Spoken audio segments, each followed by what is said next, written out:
கம்ப்ளீட்டா எங்க டிபார்ட்மெண்ட் இல்ல நம்ம பதிவுத்துறை அப்படிங்கறத கேக்குறோம். இல்ல அது வந்து ஏன்னா நிறைய கார்ப்பரேஷன் அவங்க சம்பந்தப்பட்ட வேலை வேலை வந்து ரெஜிஸ்ட்ரேஷன் பண்ணி கொடுக்குறது சார் 10 எந்த தப்பான டாக்குமெண்ட் ரெஜிஸ்டர் பண்ணிருக்காங்கறத எங்க சைடுல நாங்க இல்ல ஏற்கனவே பண்ண டாக்குமெண்ட் ஏதாவது கேன்சல் பண்ண ஏதாவது அதுக்கான வாய்ப்பு இருக்கா?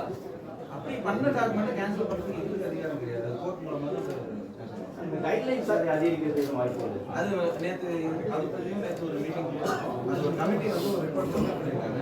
அது குறித்து முதல்வரிடம் கேட்டு நாங்கள் முடிவு எடுத்துருக்கோம். அப்போ அதை மறுபடியும் மீண்டும் இன்னொரு அறிக்கை தேவைப்படுறதா இன்னும் வருங்கால வில்லேஜ் சைடில் வந்து பட்டா கொடுத்துருச்சுன்னா இடைத்தரகர்களுடைய உள்ளீடு அதிகமா இருக்கு. டைரக்டா அரசாங்க அதிகாரிகளை மக்கள் அணுகிறது தான் உங்களுடைய நான் ஒன்று சொல்லிக்கிறேன். மக்கள் வந்து இடைத்தரகர்களை நம்பி ஏமாறக்கூடாது. நான் கவர்மெண்ட் சைடு வந்து நாங்கள் வந்து அதை வந்து என்கரேஜ்